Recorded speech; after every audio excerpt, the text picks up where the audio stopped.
আসসালামু আলাইকুম প্রিয় আপু ভাইয়েরা। এটা কিন্তু আদা পাতা। আমার ছাদে আদা গাছ লাগিয়েছি, সেখান থেকে আমি পাতা নিয়ে এসেছি। পাতাগুলো আমি ভালো করে ধুয়ে নিয়েছি।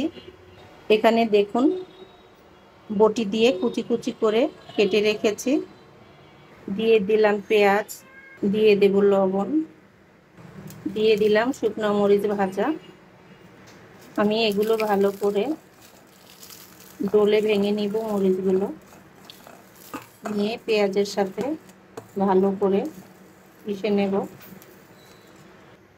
দিয়ে দিলাম সরিষার তেল। এখন আমি আদা পাতাগুলো ভর্তার সাথে ভালো করে মাখিয়ে নেব।